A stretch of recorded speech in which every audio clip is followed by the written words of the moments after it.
Nesse momento, nós estamos com muita alegria iniciando a transmissão da noite. Gostaria, nesse momento, de dar boa noite para todos. É com muita alegria que nos reencontramos para a realização do programa O Apocalipse. Essa série que hoje nós completamos o encontro de número 22. Então, nesse momento, estabelecido o início das transmissões, eu gostaria de endereçar um abraço carinhoso, fraterno, para todos os nossos amigos da Rede Amigo Espírita, os nossos companheiros que nos acompanham através da Rádio Brasil Espírita de Maceió, os nossos amigos que se encontram acompanhando a transmissão através das rádios, do YouTube. Abraçamos a todos, esperançosos de que o nosso encontro possa significar para todos nós um momento de aprendizado, de indução ao movimento do progresso interior. Por isso, nesse momento, respeitosamente, eu convido a todos para nos acompanhar na oração que dará por iniciado os trabalhos da noite. Vamos nos recolher em nível íntimo e sentir a presença de Deus dentro de nós. Vamos falar com o Senhor, mas não com palavras.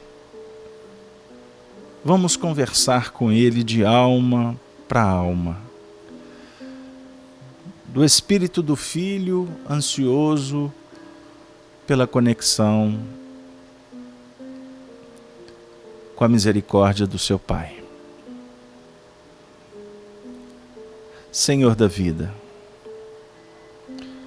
com muita alegria, mais uma vez nos reunimos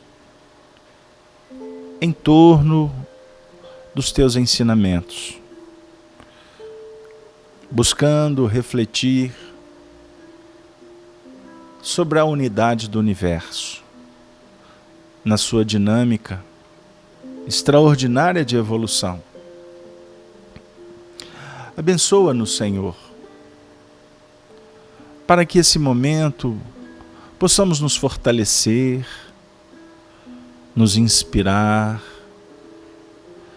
que possamos, Senhor, encontrar o remédio, o estímulo, as bênçãos para as nossas dificuldades, como também te pedimos, Senhor, a oportunidade para exercermos a excelsa caridade.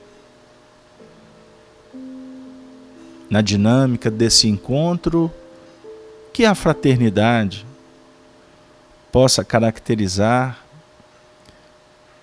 os melhores sentimentos. A troca verdadeira entre amigos e irmãos, a partir do Evangelho Redentor, que o nosso Senhor,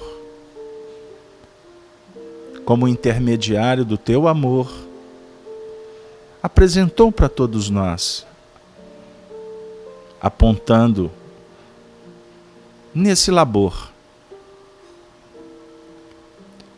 que propõe um ardor da alma nas dimensões que favorecem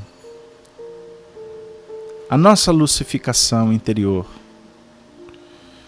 a nossa harmonia diante da vida, o equilíbrio diante das decisões e a coragem de facear a verdade,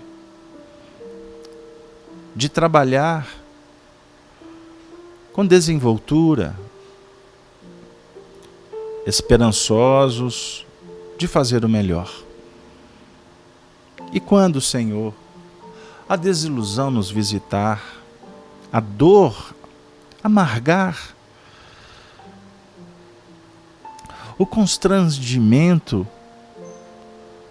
estabelecer para nós,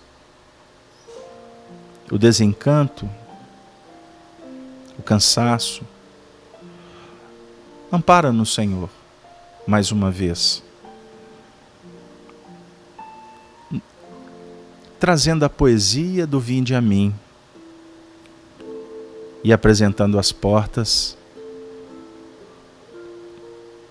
das novas oportunidades. Que a confiança, a alegria, a fé,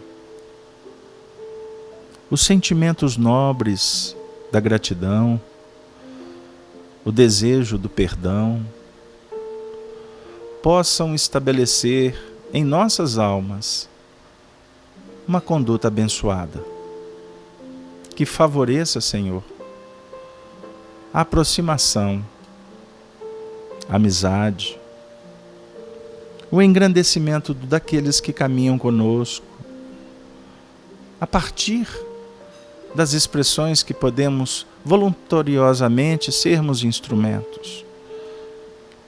Senhor, confiamos em Ti, nas Tuas promessas de um mundo melhor, um mundo pacificado, um mundo da igualdade, um mundo da liberdade.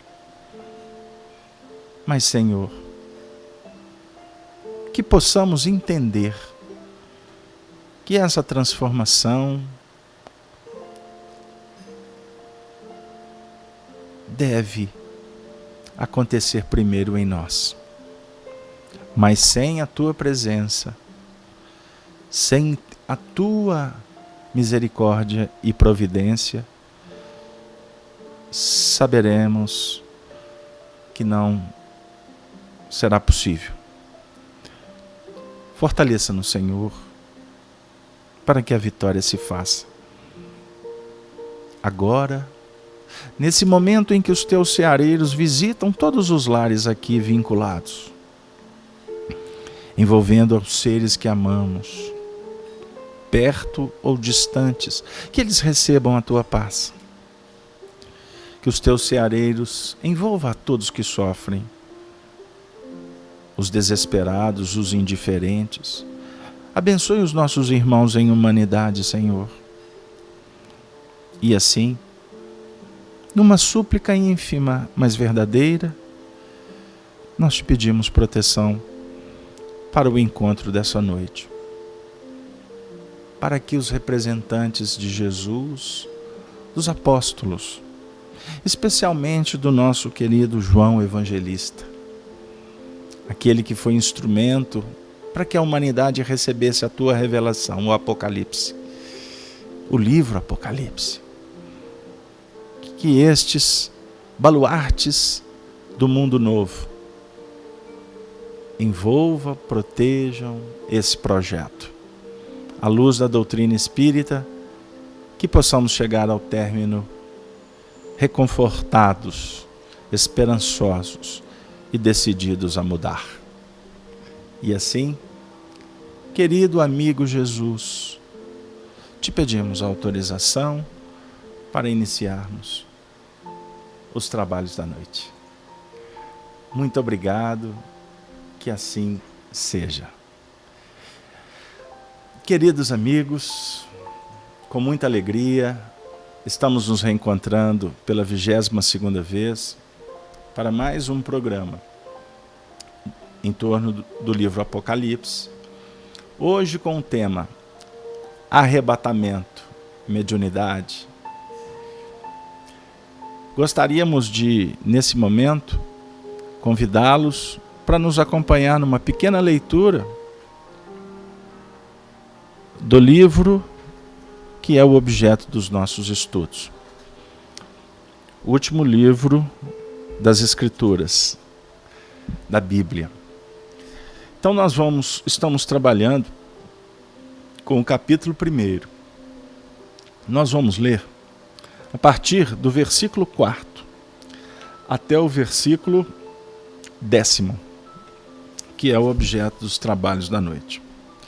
A gente sempre faz uma leitura dos versículos que antecederam para criar ou para proporcionar uma reconexão com aqueles pontos que nós trabalhamos nas últimas semanas. João, versículo 4, primeiro capítulo. As 7 igrejas que estão na Ásia, graça e paz seja convosco, da parte daquele que é, e que era, e que há de vir, e dos 7 espíritos que estão diante do seu trono, e da parte de Jesus Cristo, que é a fiel testemunha, o primogênito dos mortos e o príncipe dos reis da terra, aquele que nos ama e em seu sangue nos lavou dos nossos pecados e nos fez reis e sacerdotes para Deus e seu Pai.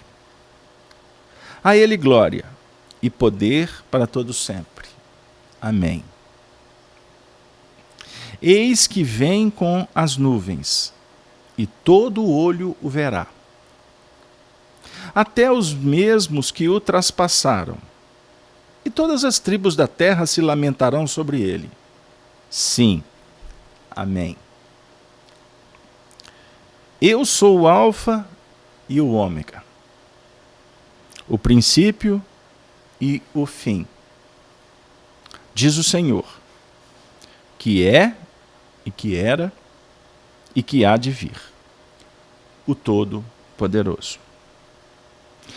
Eu, João, que também sou vosso irmão e companheiro na aflição e no reino e paciência de Jesus Cristo, estava na ilha chamada Patmos, por causa da palavra de Deus e pelo testemunho de Jesus Cristo.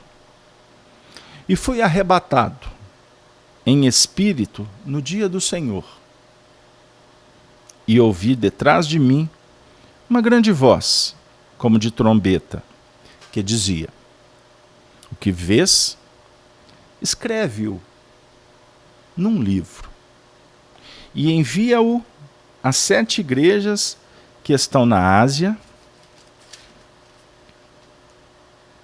a Éfeso e a Esmirna e a Pérgamo e a Tiatira e a Sardo e a Filadélfia e a Laodiceia. E virei para ver quem falava comigo. E virando-me, vi 7 castiçais de ouro. E no meio dos 7 castiçais, um semelhante ao Filho do Homem, vestido até os pés, de um vestido comprido, e cingido pelos peitos com um cinto de ouro. Ficamos por aqui. Eu acabei me estendendo até o versículo 13. Então, eu convido os amigos para reler apenas o versículo 9 e 10, para que a gente possa agora centrar no trabalho de hoje. E eu, João, que também sou vosso irmão e companheiro na aflição, prestem atenção na aflição, e no reino, e paciência de Jesus Cristo, estava na ilha chamada Patmos por causa da palavra de Deus e pelo testemunho de Jesus Cristo. E fui arrebatado em espírito no dia do Senhor. E ouvi detrás de mim uma grande voz, como de trombeta. Vamos ficar por aqui. Interessante, porque eu estava passeando aqui em alguns textos e acabei me deparando com um versículo que ele é extraordinário para o nosso trabalho. É um versículo de uma epístola, a segunda epístola de Pedro, no capítulo 1, versículo 20. Pedro diz assim: sabendo primeiramente isto, que nenhuma profecia da Escritura é de particular interpretação. Por que que nós chamamos vocês para refletir sobre esse versículo? O trabalho que nós nos arvoramos, nos candidatamos a realizar, que é estudar o livro Apocalipse, é um grande desafio, sem sombra de dúvida. Mas o fizemos por dois motivos. Primeiro, um compromisso que nós assumimos com a nossa própria consciência. Porque durante alguns anos, nós estudamos esse trabalho no Grupo Emmanuel aqui em Belo Horizonte, junto com um professor de doutrina espírita, que em todos os estudos eu vou relembrar o nome dele. Meu querido amigo Honório Onofre Abreu. Um grupo coeso, harmônico, amigo, que nós tivemos a oportunidade de acompanhar a alegria, o entusiasmo do Honório em apresentar suas pesquisas, as suas reflexões, junto com um grupo, e esse grupo sendo inclusive orientado para o estudo doutrinário, o estudo da doutrina espírita. Por quê? Arvorar por entrar na interpretação das Escrituras sem a chave universalista, que é a codificação espírita, por certo é entrar num labirinto em que não vamos conseguir sair com muita facilidade. Sem nos vincular ao misticismo, ao fanatismo, ou às interpretações pessoais. O que costumamos dizer carinhosamente com os achismos. E eu costumo dizer que a gente costuma achar tanto que acaba não se achando. Então as Escrituras não podem ser de interpretação pessoal.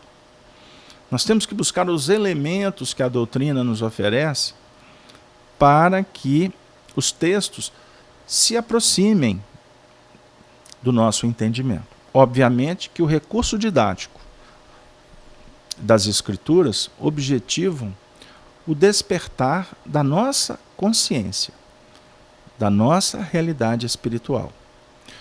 A definir o seguinte, observem bem que interessante.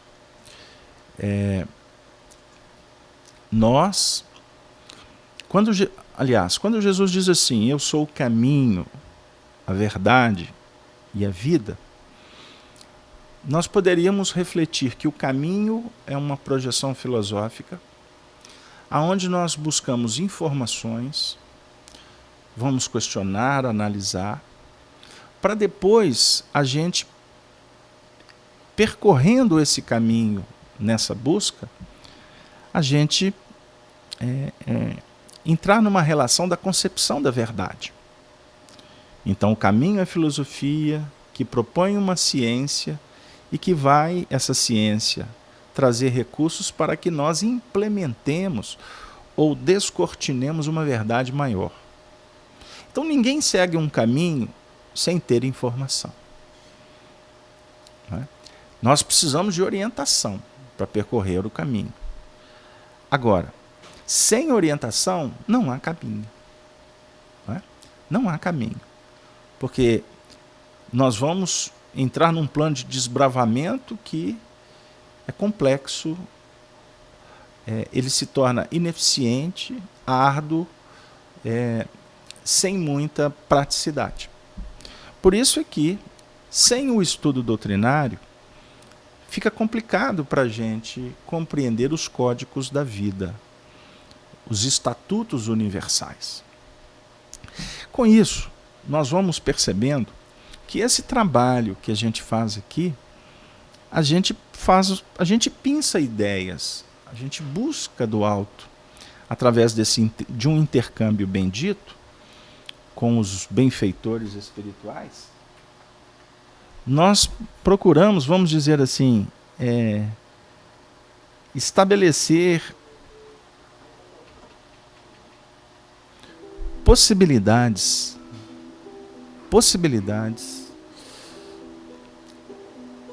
para a inspiração nos visitar.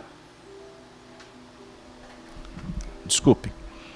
Nós vamos como que burilar o nosso espelho da mente para tentar registrar flashes de luz, fatores indutores, para a partir dos elementos que nós temos dentro da nossa intimidade, os recursos que estão às nossas voltas, a gente possa tirar algumas conclusões e, com isso, descobrir realmente esse caminho que deve ser percorrido. Vejamos nesse sentido. Então, é muito interessante porque quando a gente entra numa relação de um texto com um texto que é tão emblemático, cheio de enigma, no primeiro momento a gente assusta. Mas depois a gente vai vendo que há uma coerência em cada ponto em que estudamos das leis divinas. A lei que você concebe hoje, ela vai ser o piso de segurança para você entender a faceta ainda não revelada. E quando dá a liga, a gente inclusive fica extremamente feliz, verificando que o encadeamento da revelação é um processo extraordinariamente calculado.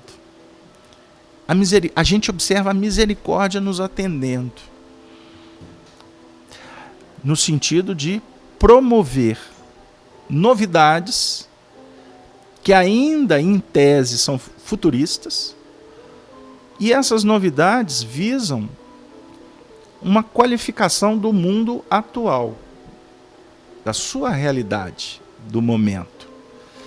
Então, com isso, nós vamos filosofando, mas na prática compreendendo por que no Livro dos Espíritos a gente vai... uma das concepções de Deus é que Deus é o presente. Deus não pode ser o passado, Deus não pode ser o futuro, embora o passado, o presente e o futuro se confundam na eternidade. Mas Deus é o presente. Deus é esse instante que nós estamos vivendo agora, que pode se transformar num ponto de extraordinária beleza,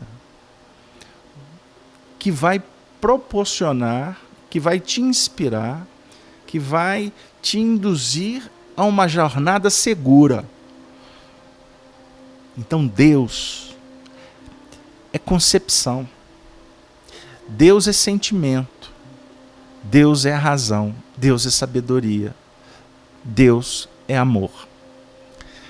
Desculpem a introdução, não estava dentro do esperado, do planejado, mas nós sentimos a necessidade de discorrer um pouco, de filosofar talvez para alguns, mas para a gente poder criar uma ambiência que nos aconchegue.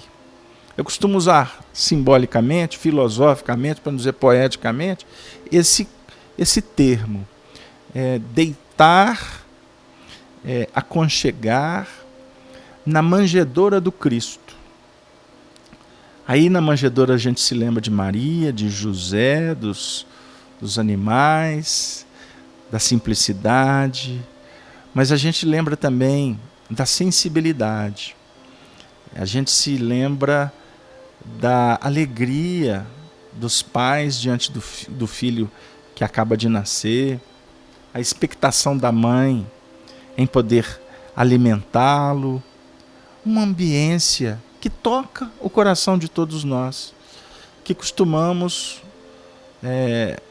não permitir que a sensibilidade nos visite, face à rotina, à pressão, o estresse, o corre-corre, de uma vida que vai passando, e a gente continua com saudade dessa manjedoura. Então o estudo doutrinário, o estudo evangélico, à luz, portanto, do Espiritismo, ele não pode ser diferente de um estado que favoreça o encantamento do nosso espírito, nos sentirmos como filhos, como amantes, como amigos,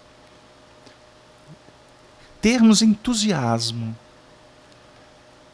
esperança, porque se não for assim, não tem justificativa para que a gente fique aqui refletindo sobre textos, sobre informações, que se não tiverem esse cunho de um ingrediente que desce do alto para nos fertilizar espiritualmente, é melhor desligar o equipamento. Talvez assistir a partida do seu time ou a sua novela, conversar, ir jogar o futebol, sair, bater papo, seja melhor. Queridos amigos, aí hoje, a preparação para esse trabalho, ele tem sido para mim um motivo de tanta alegria, porque ele me leva para o passado e eu tenho que reviver cenas tão legais, momentos tão importantes. E aí, eu estava passeando nos nossos estudos, né, que foram registrados através de fitas, cassetes na época, e hoje estão transcritas em materiais aí que muitos já estão tendo acesso. Aí, eu passando aqui por uma desses estudos, exatamente o estudo que trata desse versículo, né, que a gente vai trabalhar aqui ainda. Aí eu peguei o final de um desses encontros. Ele se realizava nas manhãs de sábado, começava às 8h30, terminava às 10 horas da manhã. E eu confesso que até hoje, as minhas manhãs de sábado, eu sinto um vazio muito grande. Aí, um companheiro, no final do estudo, o Honório estava falando sobre o arrebatamento, que é o tema de hoje. E eu fui arrebatado em espírito no dia do Senhor. O Honório discorreu sobre o arrebatamento e no final o companheiro voltou no versículo que nós trabalhamos semana passada. Então o Honório ficou apertado, que faltava, já estava o horário, já estava estourado. Aí o companheiro fez a seguinte pergunta: Honório, só para fechar, desde o início do nosso estudo, uma imagem me visitou acerca desse arrebatamento. É aquela história narrada, ele não disse aqui no dia, mas eu cito aqui historicamente, a história narrada por Hilário Silva no livro A Vida Escreve, é isso mesmo. O arrebatamento de Eurípides Barçanufo. Vale a pena, encontre esse texto, estudem esse texto, porque é um texto que nos emociona. Eurípides é levado para o mundo espiritual, um espírito de alta envergadura, Eurípides Barçanufo. Ele tem um encontro com Jesus. E aí o que aconteceu? Eu vou resumir, porque vocês vão, por certo, pesquisar. Ao se deparar com Jesus, ele fica, de uma certa maneira, aflito. Olha que interessante.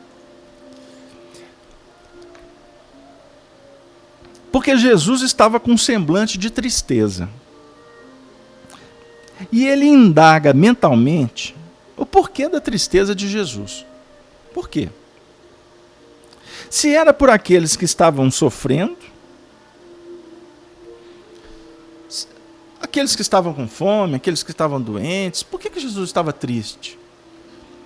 Era porque os homens faziam guerra, porque os homens eram intolerantes? Enfim, ele foi discorrendo sobre uma série de questões. E aí o que aconteceu? Ele percebe que Jesus,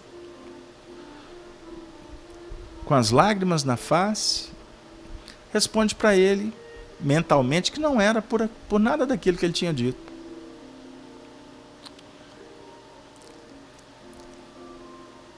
Jesus responde para ele que a tristeza dele era por aqueles que conheciam o Evangelho e não vivenciavam o Evangelho. Aí, observem bem que ensinamento. Quem conhece essa história vai se sentir arrebatado, porque é o arrebatamento do Eurípides. Para ter esse encontro divino com Jesus e trazendo um ensinamento de um valor tão extraordinário, já mexe com os nossos brios, né? Com a nossa sensibilidade. Agora, é muito interessante, porque, analisando, vamos nos deter nesse conteúdo moral. Porque Jesus não estava triste, observem bem, triste com as injunções da evolução. Mas ele estava triste com um movimento que ia contra a evolução. Observem bem. A dor é fator evolutivo.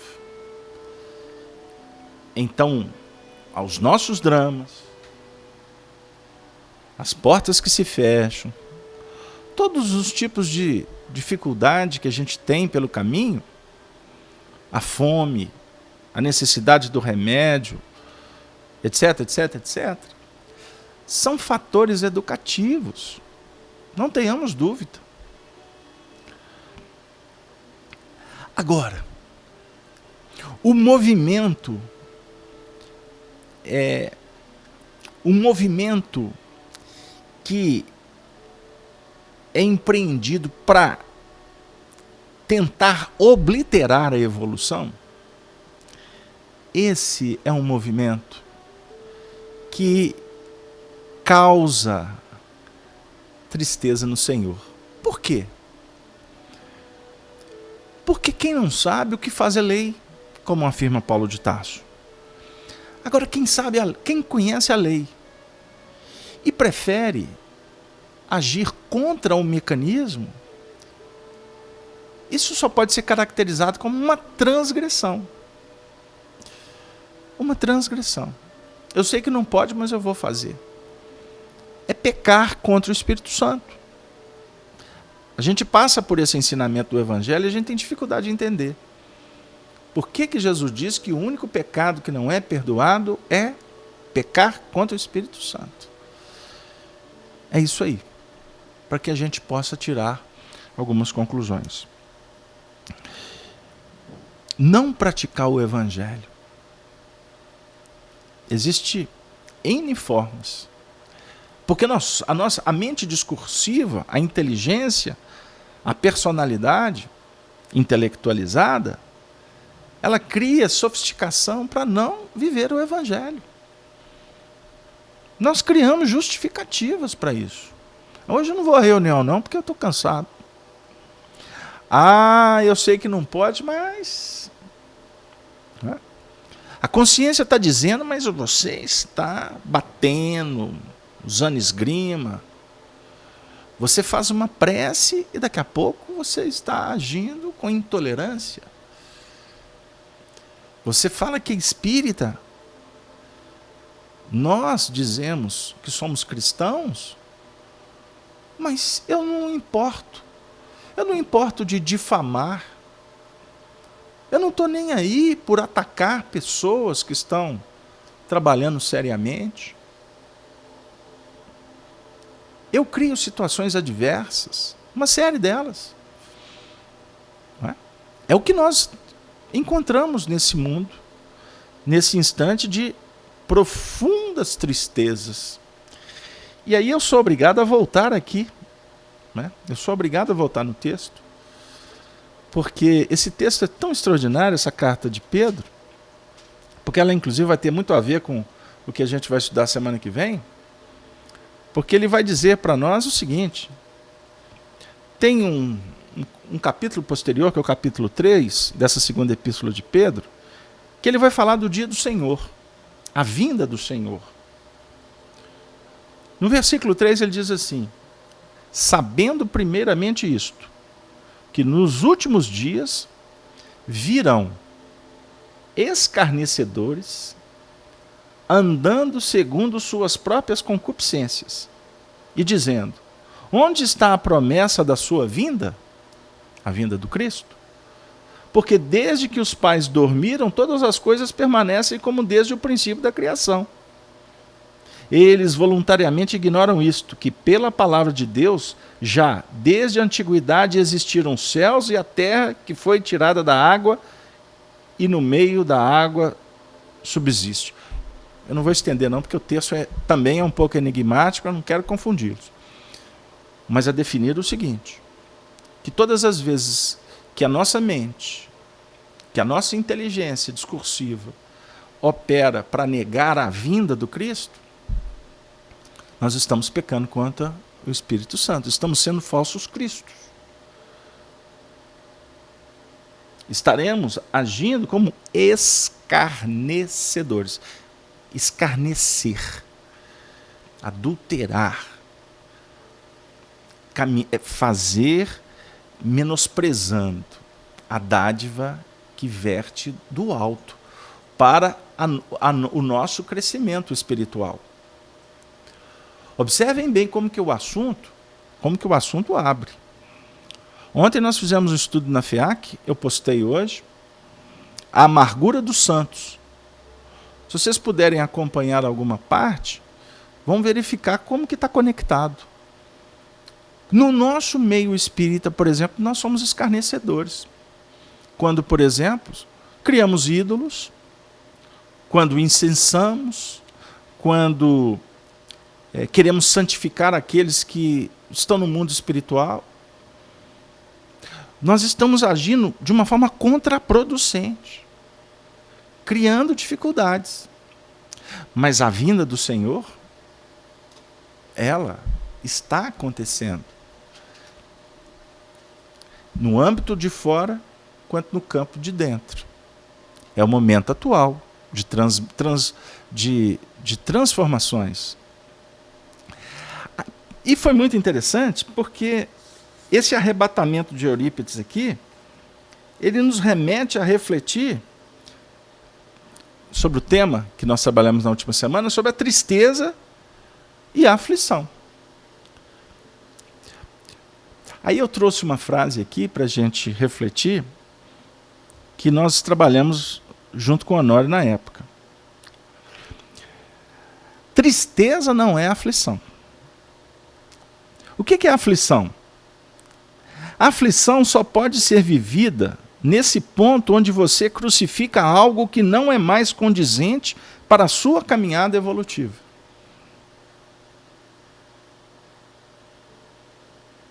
Tristeza não é aflição. A tristeza ainda tem a ver com as coisas do mundo. A aflição do Apocalipse, né?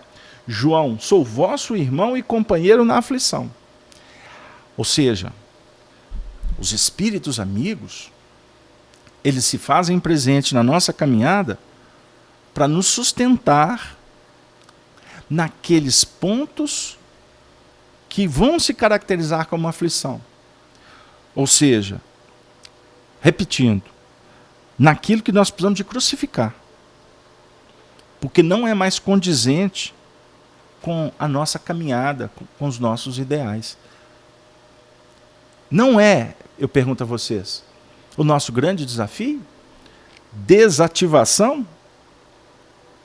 Nós estamos tentando desativar as nossas paixões. Como que se caracteriza a paixão? Não é pelo excesso? O excesso hoje é uma conta muito alta que nós estamos pagando. Por isso que o próprio Evangelho é um texto utilizado por Jesus. O Evangelho é loucura para muitos. Porque o Evangelho está propondo que nós desativemos. Mas é muito interessante, porque para desativar, você não tem como desligar o passado. Para você desativar, nós temos que ativar. Por isso é que o Evangelho não corta. Com o Evangelho, com Jesus, não tem ruptura. Com Jesus, nós atamos para desatar. O que significa isso? Primeiro você consorcia com o bem para que haja uma desvinculação com o mal. Fora da caridade não há salvação. É um estudo que Allan Kardec se desenvolve para nos ajudar. Nós ainda estamos fazendo caridade ainda na base do assistencialismo, ou seja, estamos continuando vinculados com o passado. Porque nós temos dificuldades com os nossos comportamentos do ontem, então o negócio é distribuir pão, é dar dinheiro, é fazer isso, fazer aquilo, para ficar resolvendo o problema do passado. Está errado? Absolutamente. Ninguém tem autoridade para dizer que está errado. Mas costuma ser um movimento que estamos ainda caminhando dentro de padrões comportamentais do ontem. Então, se você quer trabalhar no bem, esse bem tem que, primeiro, promover iluminação. Porque a partir da iluminação interior, nós nos desvinculamos naturalmente com aquele movimento da retaguarda. Vou dar um exemplo aqui para favorecer até a nossa fala, que não é fácil o assunto. Eu peço a ajuda de vocês, vibrações, porque é desafiador para nós. A gente está lá na casa espírita, aí chega um caso, um pedido para sair uma equipe para levar um passe para o companheiro. Ok. Aí na hora de... São vários assuntos, vários casos, aí temos várias equipes. Aí na hora de sair para fazer o bem, eu levanto o dedo e falo assim, não, eu vou, mas eu vou com fulano, que eu tenho afinidade com ele. Observe bem, é natural a gente querer estar próximo de pessoas que a gente tenha mais afinidade, tudo bem. Mas você já está saindo para um movimento, você está saindo para um movimento que deveria ser um movimento de libertação de você com você mesmo, das suas questões. Você, nessa atitude ainda, acaba criando o quê? Uma situação ainda de aprisionamento. Eu faço bem, mas tem que ser do meu jeito. Pegou lá? Isso, de uma certa forma, vai nos causar o quê? Dificuldades. Aí costuma um dirigente virar e falar assim, não, mas você não vai com ela não, você vai com ele. Aí você vai lá fazer caridade, mas vai triste. Não. Observa a cruz. Observa a aflição. O que o Apocalipse está proporcionando? Que a gente entenda as marcas do Cristo. Que a gente entenda por que ele deu a vida por nós, como a gente estudou anteriormente. Por que o sangue dele lavou os nossos pecados? Não é? Lavou os nossos pecados? Não. A doutrina espírita explica que não tem nada disso. Somos nós que temos responsabilidade com as nossas histórias, não é verdade? Não tenha dúvida.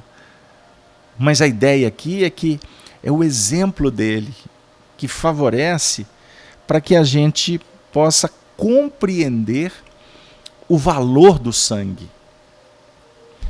O sangue representando aquele trabalho, aquele suor que chega no grau máximo de exudação de sangue a definir o seu comprometimento com o trabalho, com a tua missão, a importância da sua dedicação, entrega, sem meias palavras, sem meios termos. Não.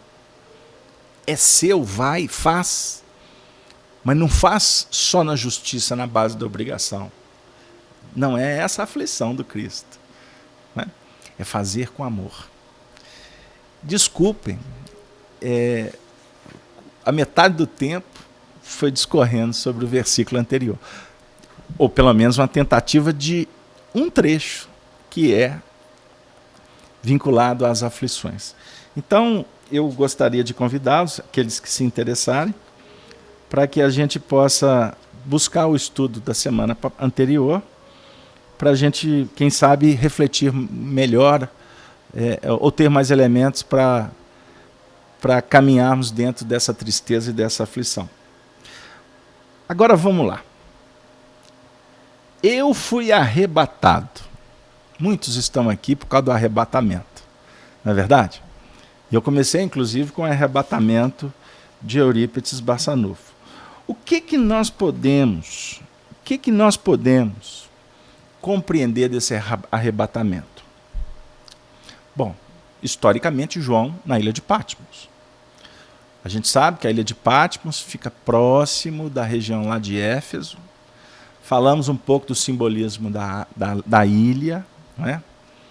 Daquela situação em que nós somos convocados a nos distarmos, a gente afastar das coisas da sociedade, a ilha íntima, que é simbólica, o mar que nós precisamos de atravessar, inclusive para voltar para a praia, para a convivência, ou seja, o mar representando todos os desafios da nossa evolução, não é mesmo? Mas João estava lá. E o que aconteceu com ele? Eu fui arrebatado em espírito no dia do Senhor. Se ele foi arrebatado, né, subentende-se que uma força o arrebatou. Não foi ele que promoveu o arrebatamento. Ele foi arrebatado. Então nós poderíamos aqui, didaticamente, trabalhar nos dois sentidos. No seguinte sentido. Nós temos o corpo físico, o corpo espiritual. Todo o processo mediúnico, né, toda manifestação mediúnica, ela parte de um princípio em que o espírito se desvincula do corpo físico. Há um afastamento, mesmo que muito sutil. Porque se não houver o afrouxamento, vou dizer assim, dos laços que prendem o espírito ao corpo físico, não há percepção mediúnica. Estou falando isso de uma forma muito bem generalizada. Mas, em tese, é isso aí. Então, por exemplo, quando você dorme, o seu corpo físico descansa e o seu espírito é arrebatado. Ele é emancipado. Essa emancipação ela pode se dar de uma forma anímica, ou seja, naturalmente o seu espírito se desprende. Anímica, anima, da alma, o espírito se desprende. Mas pode haver um fenômeno que a gente poderia tratar como mediúnico, em que o corpo físico adormece, o espírito como que os laços se afrouxam, mas ele ainda fica numa zona de acomodação. Aí, por um fator de indução, de envolvimento espiritual, um benfeitor espiritual pode se aproximar, e é muito mais comum do que se imagina, costuma ser quase que rotineiro. Os espíritos se aproximam e nos ajudam a deslindar, ou seja, a se desvincular transitoriamente do corpo físico, para viajarmos em espírito, para irmos para as habitações espirituais. Obviamente que em doutrina espírita, nós também vamos aprendendo com Kardec que o mundo espiritual, ele oferece para nós muitas moradas. Jesus respalda isso no capítulo 14 do Evangelho de João, para citar textos, para vocês pesquisarem. Na casa de meu pai há muitas moradas, se não fosse assim eu vou teria dito, vou preparar-vos o lugar. Então Jesus anuncia muitas moradas, inclusive que ele vai preparar lugar. A definir o seguinte: sintonizado com o bem, com o amor, com a luz, com os ensinamentos do Evangelho, o Espírito vai preparando uma dinâmica mais qualificada no mundo espiritual. Deu aí? Isso é muito tranquilo para a gente. Não é verdade? A definir, inclusive, o seguinte, mais uma explicação. Que o mundo espiritual que nós vamos encontrar quando nos emancipamos é o mundo espiritual das nossas buscas, da nossa realidade, que nós insistimos ou lutamos por manter.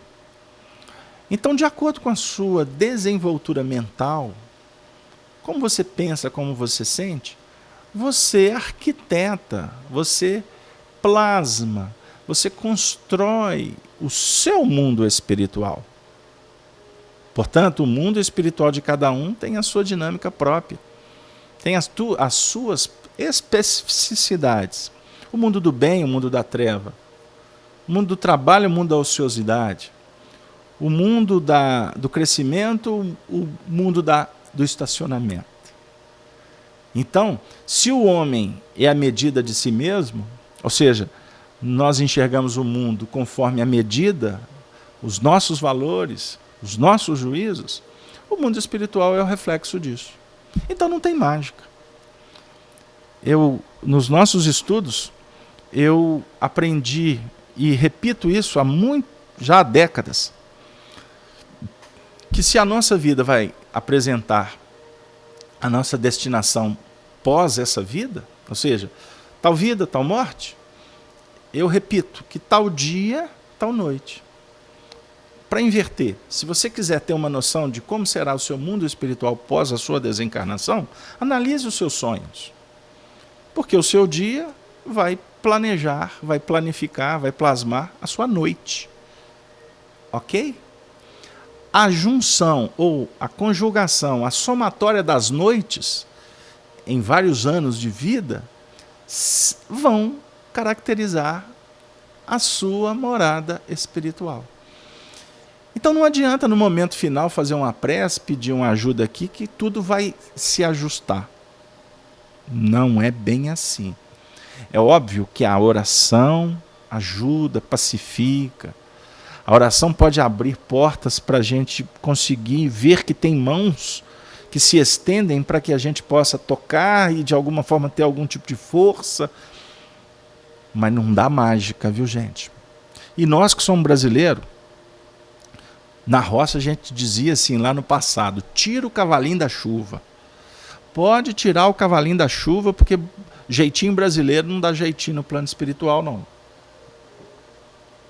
O plano espiritual é o mesmo para todos. É para cubano, para americano, para inglês, não é para inglês ver, nem brasileiro dá jeitinho. O mundo espiritual é o mundo espiritual, regido por leis equânimes, justas, com leis sacrossantas e inderrogáveis. O amor, sim, favorece, aproxima, abre portas. O amor, no dizer de Pedro, cobre a multidão dos pecados, mas não esconde, não pulveriza, não aperta botão e destrói os pecados. E pecado, todos nós sabemos, que na realidade são os nossos desvios conscienciais. Aquilo que marcou negativamente. Aquilo que, puxa vida, não era para ser e foi. E dói, e dói, e dói, e a gente precisa de enfrentar. Não fuja, não fuja, não fuja dos seus dramas. Aprenda a olhar para eles com misericórdia, com bondade. Não é para passar a mão na cabecinha, não. Mas é para ajuizar, é para olhar, é para encontrar, inclusive, possibilidades de vencer, de ajustar, de reparar. Então não tenha medo. Todas as vezes que você sair de você mesmo para enfrentar a realidade, a sua realidade, mãos operosas, dadivosas, abençoadas, estarão te sustentando, você não tenha dúvida disso. Isso não é fala religiosa. É o próprio mecanismo científico das nossas relações com o magnetismo universal. Avocou o bem te advoga. Espalhou o mal, teremos que ajuntar depois em celeiros. É da lei. Bom, vamos para o arrebatamento de novo. Muito interessante que também na época o Honório citou uma passagem do Evangelho para falar de um arrebatamento que representa o auxílio do mundo espiritual para nos ajudar. E na época, o Honório citou duas passagens quem quiser anotar, e eu sugiro que quando estiverem estudando conosco, que vocês possam tomar nota, principalmente das citações que a gente faz. Porque se você tiver interesse em desenvolver os estudos, estas citações, depois analisadas com calma, abrirão muito mais painéis. O Honório citou a passagem da cura dos 2 cegos, que está no Evangelho de Mateus, no capítulo 20, versículo 29, que é narrada também essa passagem por Lucas, no capítulo 18, a partir do versículo 35. Em Mateus, é a cura dos 2 cegos. Em Lucas, é um cego só. E é interessante porque em Lucas é dado a ele um nome. A história, portanto, subentende-se que é verídica. Porque muitas histórias do Evangelho foram criadas para trazer conteúdos simbólicos, não é? As parábolas foram desenvolvidas para nos trazer um ensino moral. Como Lucas deu um nome, não estou dizendo que Mateus não esteja apresentando um fato real, mas Lucas particulariza. E essa particularização é muito interessante, porque apresenta alguns caracteres que um dia a gente desenvolve aqui, porque não vem ao caso agora. Mas se vocês me permitirem, eu vou ler a passagem. Ela é curtinha. O cego de Jericó. Capítulo 18 de Lucas. Vamos lá. Versículo 35. E aconteceu que, chegando ele perto de Jericó, ele quem? Jesus. Estava um cego assentado junto do caminho, mendigando. Olha o detalhe. Estava sentado à beira do caminho e mendigando. E ouvindo passar a multidão, perguntou o que era aquilo. E disseram-lhe que Jesus de Nazaré passava. Então, clamou, dizendo: Jesus, filho de Davi, tem misericórdia de mim. E os que iam passando repreendiam-no para que ele se calasse. Mas ele clamava ainda mais: Filho de Davi, tenha misericórdia de mim. Confirmando o desejo, a necessidade, a busca da mudança, a elevação do padrão. Quando buscamos, os impedimentos naturais se fazem voluntariosos, contundentes. Hoje tem reunião, vou para o centro. Não, hoje tem festa, o telefone toca, aparece o menino, chora, acontece de tudo para você não ir à casa espírita. Eu quero melhorar, vai aparecer uma série de coisas que tem a ver com as questões do passado que ainda nos amarram e aquele fator importante da mudança que é a energia impactante que deve movimentar essa busca do aprimoramento. Como num foguete sendo lançado para o espaço. Todo tipo de energia possível é canalizada para haver aquela explosão e jogar o foguete para fora, não é?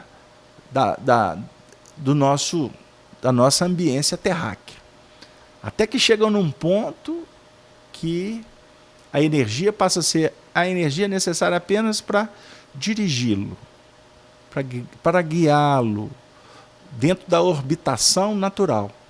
Ele não precisa mais daquela força impulsionadora. É como essa imagem nos ajuda. Para mudar, num primeiro momento, a gente tem que despender energia.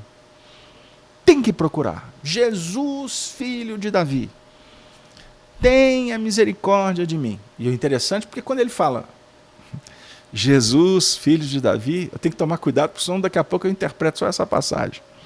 Tenha misericórdia de mim. Quando ele fala Jesus, filho de Davi, ele não está trazendo a linhagem toda, a árvore genealógica toda de Jesus, ele já reconhece em Jesus o Messias, o Cristo.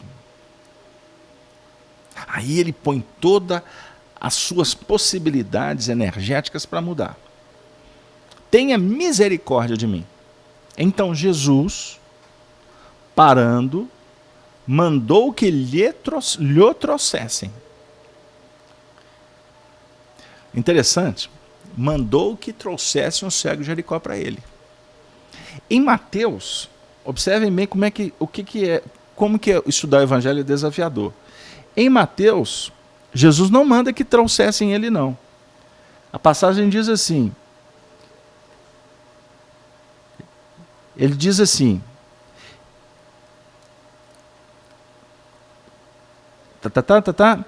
Senhor, e Jesus parando,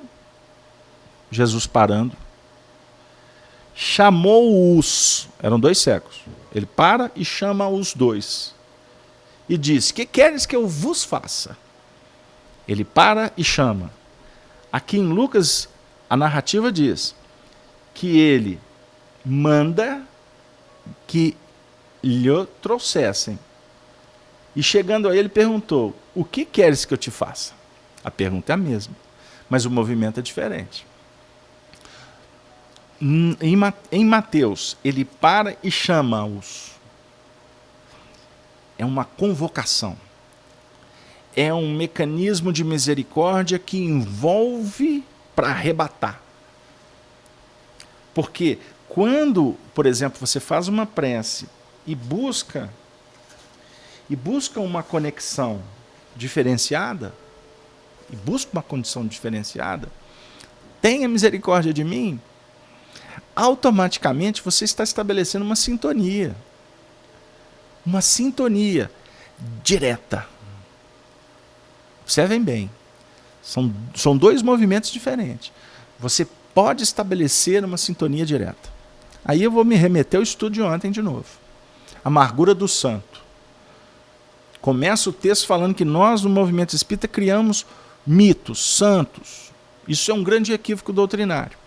Lá no final, Humberto de Campos, trazendo o ensinamento do mundo espiritual, vai dizendo o seguinte, que não justifica você ficar assim, ô Zé Grosso, me ajuda, ô Bezerra, faz isso. Bom, primeiro que a gente não tem noção das atividades deles. A gente não sabe o que eles estão fazendo naquele momento. Olha que interessante. Ah, mas eles são espírito evoluído. Ok, está vendo como é que a gente justifica? A prece deve ser endereçada a Deus. Senhor da vida, me ajude. Olha aqui, a conexão está sendo direta. A resposta virá, por certo, por mãos operosas, dadivosas, que representam o bem. Agora, que mãos que são essas, não interessa. Não interessa. O que é importante é a essência. Não é quem faz. É o que está acontecendo. Então, no cego de Jericó, Jesus manda que lhe trouxesse. Aí ele endereça os agentes. Inclusive para nos mostrar o seguinte, aqui tem uma outra faceta do ensinamento do Evangelho. Aqueles que já têm autoridade, eles já adquiriram a autoridade fazendo, certo? Então eles não precisam de fazer mais. O que eles fazem? Eles cedem para que outros façam. Então Jesus não vem aqui resolver o seu problema. Ele é governador espiritual do planeta. Ah, Carlos Alberto, mas ele é nosso irmão. Ele nos ama profundamente. Fechado com você. Concordo doutrinariamente com você. Concordo, não tem dúvida. Mas ele vai enviar os ministros mais capacitados da direção do orbe para nos atender em quimeras, em coisas que são importantes para nós, mas diante de tantos problemas do universo. Ah, mas eles então vão endereçar aqueles que precisam de fazer para aprender. Para aprender. Ontem, quando a gente fazia o estudo da amargura do santo, primeira lição do livro Reportagem de Além Túmulo, Sabe um assunto que eu coloquei em pauta? E eu tenho falado até, de uma certa forma, até em muitos estudos.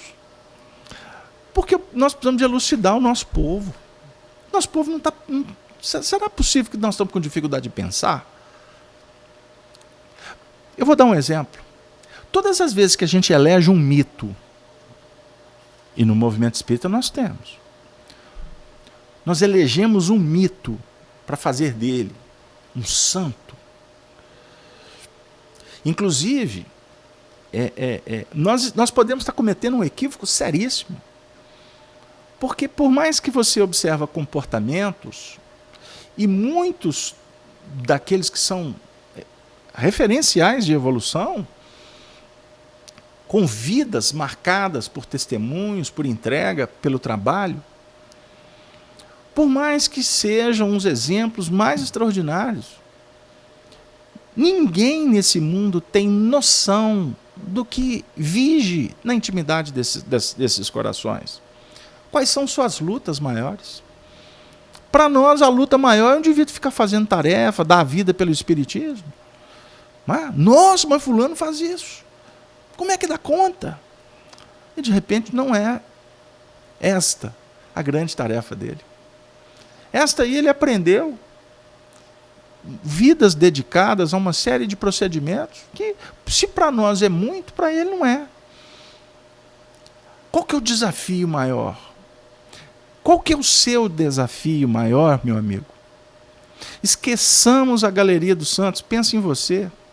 Ninguém nesse mundo tem autoridade para avaliar quais são os seus dramas, seus maiores conflitos. Você sabe. De alguns deles, porque tem outros que nem você ainda descobriu por misericórdia. Tem coisa que nós temos que resolver que não está na hora. Então, por que nós somos convidados a determinadas tarefas? E existem tarefas que você já tem autoridade e outros não têm. Aí estas que você já aprendeu bastante, você exerce, você ministra, é o teu talvez maior ministério, mas em realizando esse ministério, você, querendo ou não, vai se aproximando daqueles outros compromissos que vão sendo abertos, descortinados, gradativamente. Então Jesus aqui, nesse movimento do cego de Jericó, ele pergunta: o que queres que eu te faça?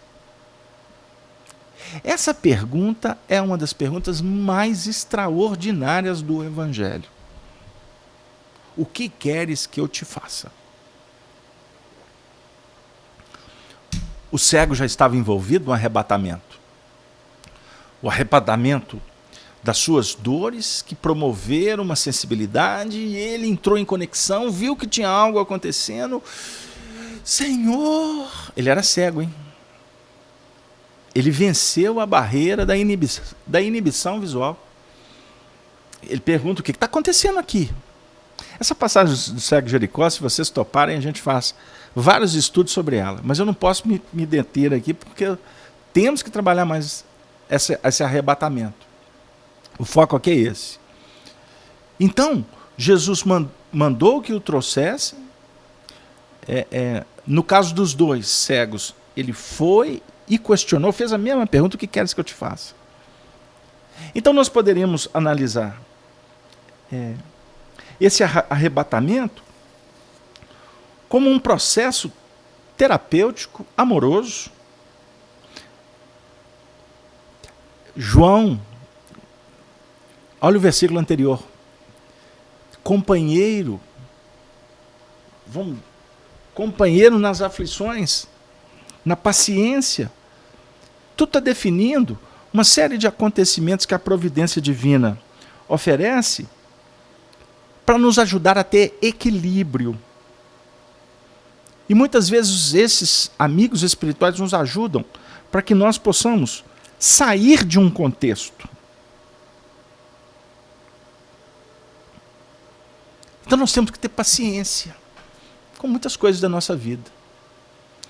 Mas ao mesmo tempo verificar que nós precisamos sair de alguns contextos que somos nós mesmos que patrocinamos. Então os espíritos amigos têm a capacidade de nos ajudar. muitas vezes até mesmo sem a gente perceber. Mas são arrebatamentos que eles passam longe da agressividade. Porque os espíritos sabem que, como cegos, nós alimentamos a defensiva, a agressividade, a inconformação. Então, o Cristo, os arquitetos, os benfeitores do universo, trabalham com estratégias extraordinárias, valorosas, para que a gente possa ser arrebatado para o dia do Senhor. Todo mundo gostaria, eu acho que uma boa parte, todo mundo, não posso generalizar, gostaria que eu falasse do arrebatamento de João, né? Vocês já imaginaram que cena? João em Patmos. Imaginem a cena de beleza extraordinária, ele sendo arrebatado para o mundo espiritual e se deparando com a luz do Cristo. É um acontecimento maravilhoso, dos mais raros que a gente poderia, talvez, catalogar na história da humanidade. E assim aconteceu para que ele pudesse ter a visão que ele teve. Inclusive, nós lemos até o versículo mais adiante que fala dos castiçais e um deles, igual o Filho do Homem, com vestido alvo. E aí a gente vai destrinchar isso mais à frente. Mas é necessário que a gente possa entender um pouco da descida vibratória dos benfeitores espirituais, para chegar no médium, para vir até aquele companheiro, para utilizar do recurso da sensibilidade mediúnica, da ferramenta que tem um objetivo claro. Allan Kardec deixa isso para nós pontualmente no Livro dos Médiuns, que a mediunidade é ferramenta para a transformação do médium e, quiçá, daqueles que vão serem beneficiados com o trabalho mediúnico dele. Porque todos somos médiuns. A mediunidade é a faculdade orgânica. André Luiz vem nos desdobrar o que Kardec falou sobre a intuição, sobre a epífise. Vocês têm estudado o livro Missionários da Luz? É de uma beleza extraordinária. Primeiro capítulo, o psicógrafo. Ali a gente vai vendo, o André Luiz vai dissecando a epífise, o processo, como é que os espíritos trabalham nas reuniões mediúnicas, como que se dá a descida vibratória dos espíritos, quando o médium, eu vou pegar de novo a mensagem do cego de Jericó, o médium clama dizendo: Jesus, filho de Davi, tenha misericórdia de mim. Aí o médium está elevando. E os espíritos assim, conexão vai ser possível. Aí eles fazem uma incursão no mundo psíquico do médium. Os espíritos superiores reduzem o tônus vibracional. Imagine Jesus reduzindo o campo, as expressões vibratórias dele, para que João pudesse registrar a presença dele. João Nunes Maia, em um dos seus livros, se não me engano, um livro intitulado Francisco de Assis, um livro belíssimo, tem muita coisa lá para filtrar, mas nada que vai invalidar o trabalho do João Nunes e do Miramês. Mas nós temos que aprender a ler com critério doutrinário. Por isso é que eu falo que costumamos, no nosso meio espírita, ficar com preguiça de pensar, com todo respeito à grande maioria, mas um pequeno grupo que costuma fazer barulho, não parar para pensar. E vai engolindo tudo que chega. Principalmente de gente famosa que costuma ir para a mídia falar um monte de besteira, não é? Se arvorando como doutores, como autorizados do mundo maior, porque foram amigos desse ou daquele, e falam cada aberração doutrinária que a gente fica com o cabelo em pé. Mas é a época do Apocalipse, é a época da revelação, não é verdade? É a época de separar o joio do trigo. E com Jesus não tem pressa, porque a dor é que é apressada.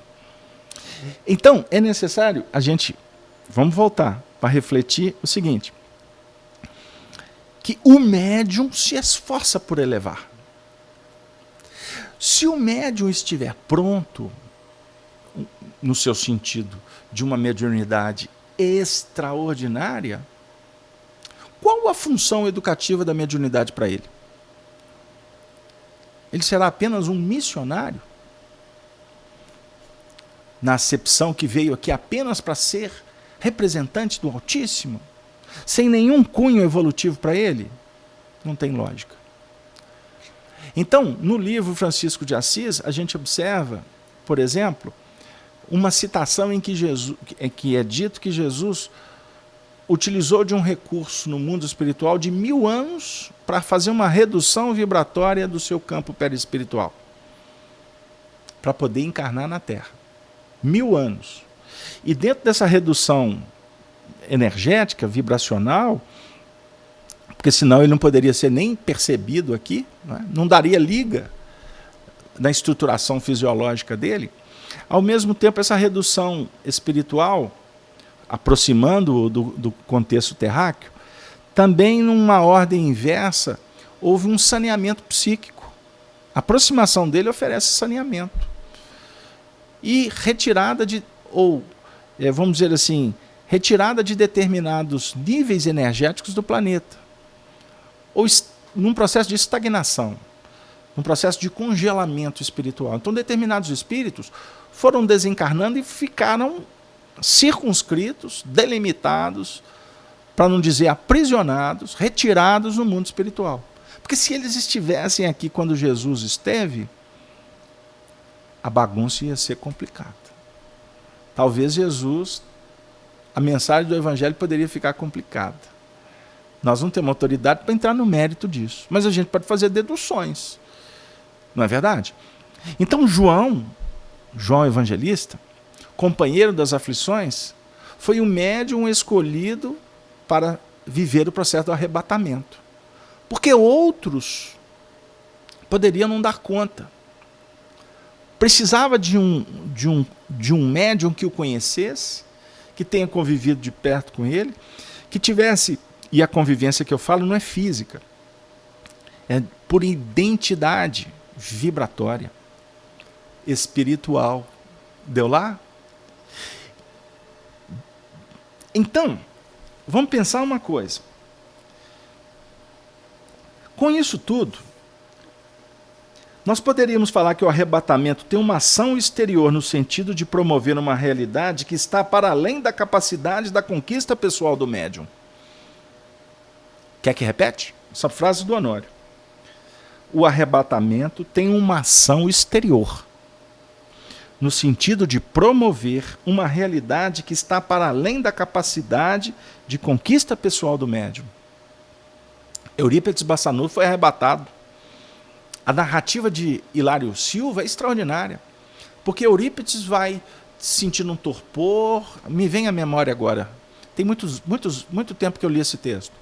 Ele foi sentindo um torpor, ele foi adormecendo, aí ele foi se sentindo como que flutuando, leve, aí ele foi sentindo que foi crescendo, que foi saindo da psicosfera ambiente que ele estava acostumado, ele foi para uma região extremamente interessante, importante, leve, ele foi se sentindo feliz, ele entrou em êxtase. Ele não fez isso. Ele foi guindado por mãos operosas para viver aquele instante. Eu vi o depoimento de um companheiro na internet narrando um encontro que ele teve com Chico Xavier. E foi um encontro, ele faz um detalhamento muito interessante. Por sinal, uma pessoa assim que nós percebemos ser de muita sensibilidade e de falar com profundo respeito, amor e gratidão ao Chico. Mas o tempo todo a narrativa disse assim, que o encontro com Chico foi alguma coisa de extraordinário. Que a evolução espiritual do Chico fez com que ele tivesse um momento extraordinário que que ficará por certo inapagável da sua memória espiritual.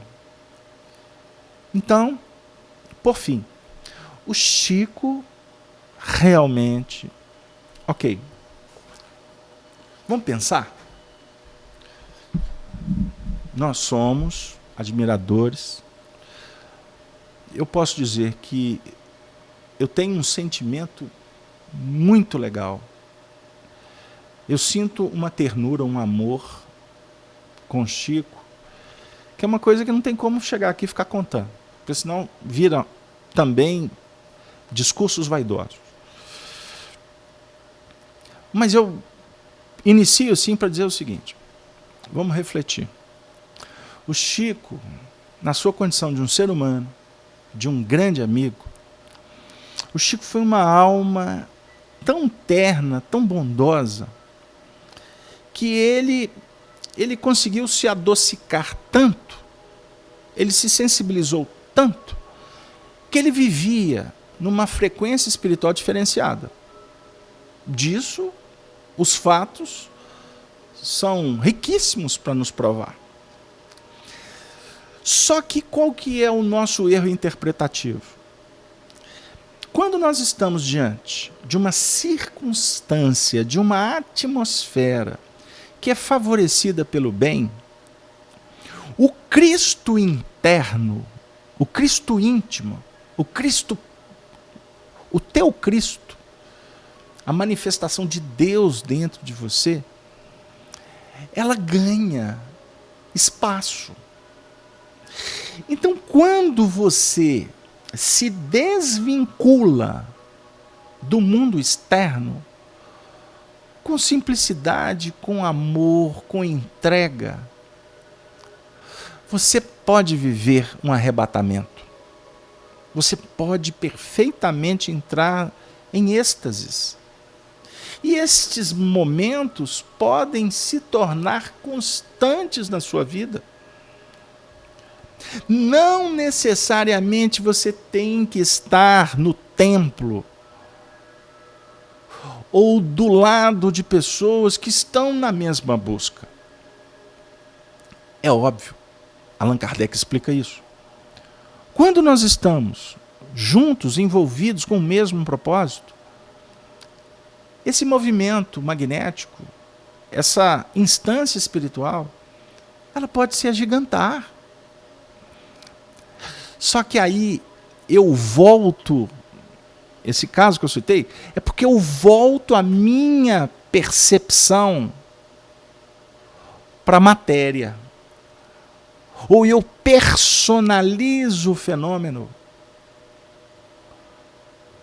Foi por causa de fulano, foi por causa do lugar.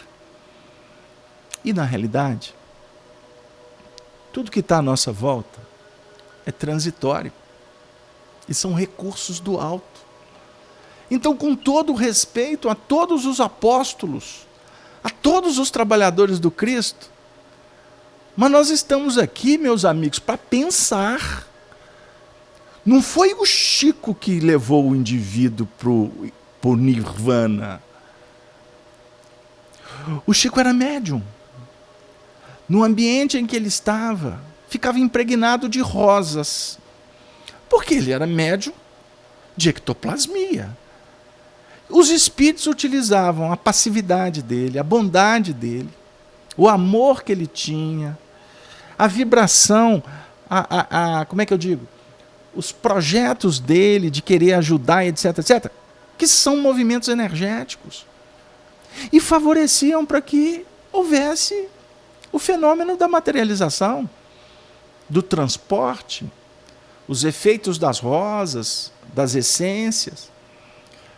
Mas a gente não consegue entender, por exemplo, que lá na casa dele, eu estive lá, eu presenciei isso.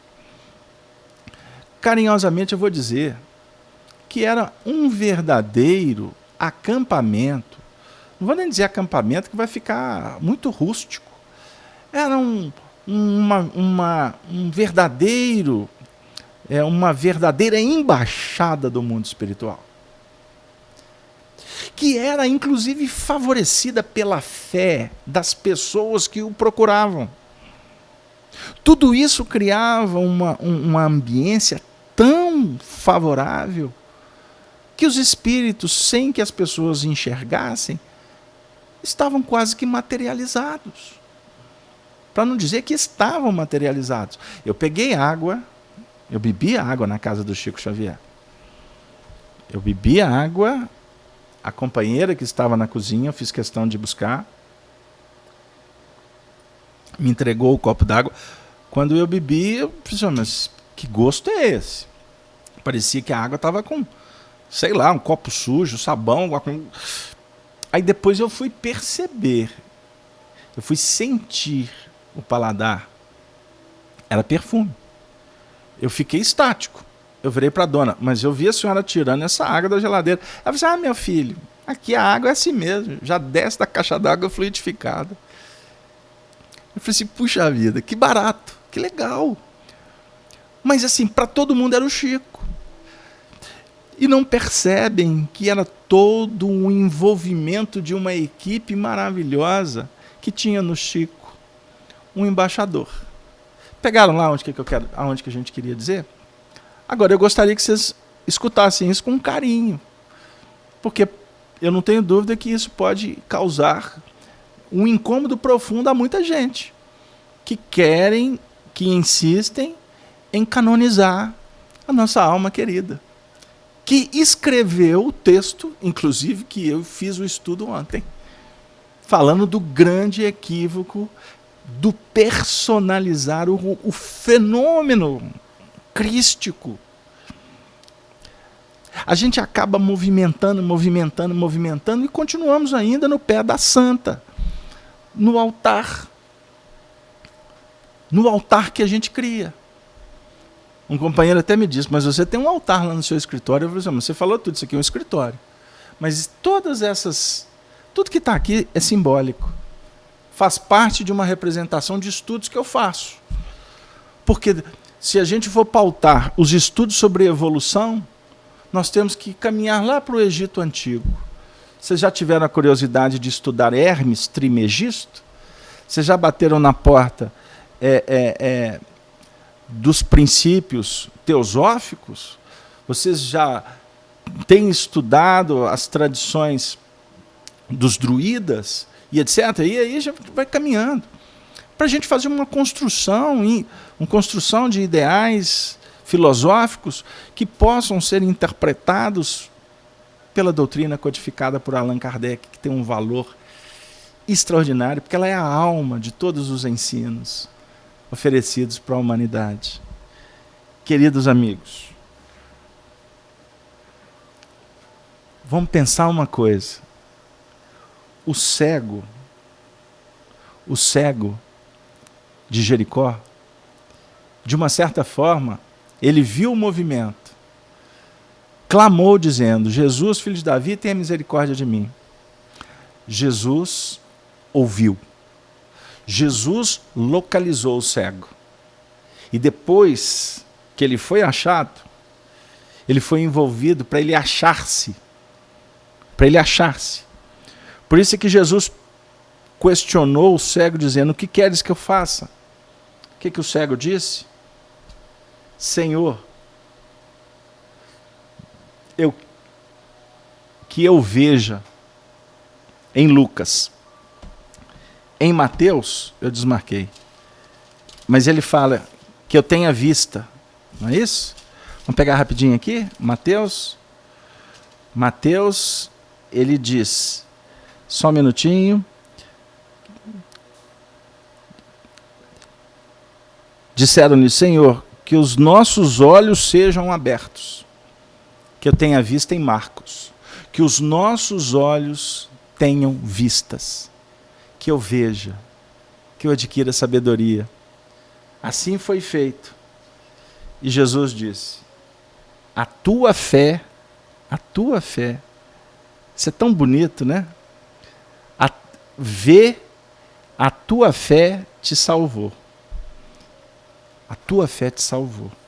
Então, o arrebatamento, ele tem uma função educativa, espiritual, extraordinária, a partir do momento que a gente observa que nós, como medianeiros da atualidade em doutrina espírita, estamos procurando, a partir das nossas necessidades, o trabalho.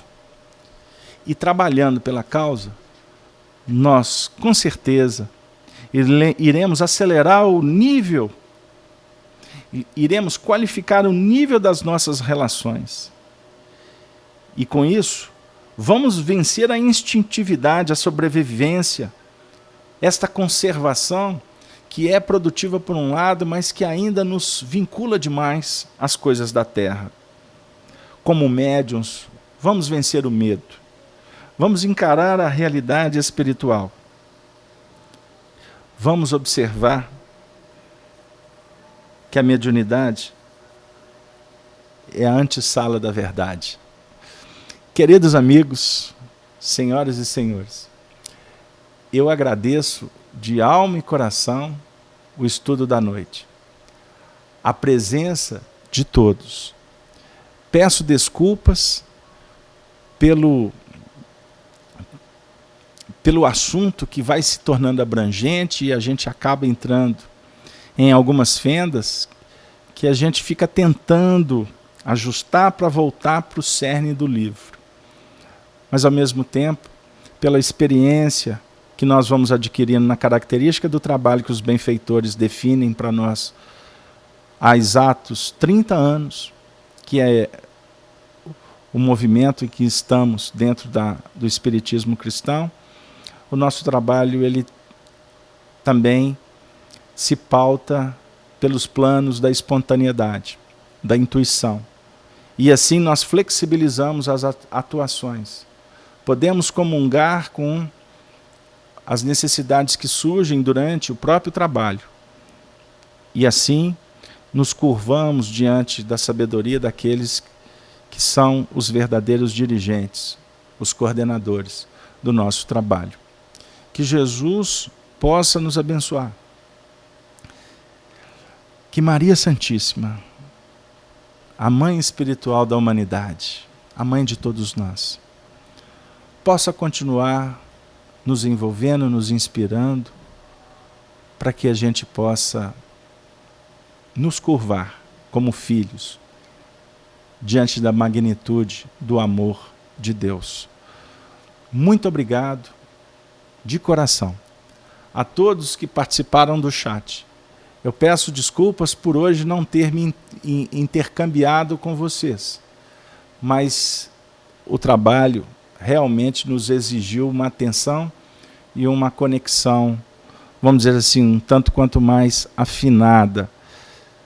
E assim, espero que no próximo encontro da outra quinta-feira, a gente tenha mais condições de colher as informações e aprender que tudo acontece na hora certa, com as pessoas certas, no lugar certo, porque a nossa vida é regida pelas mãos simbólicas, pela justiça, pelo amor do nosso Pai Celestial.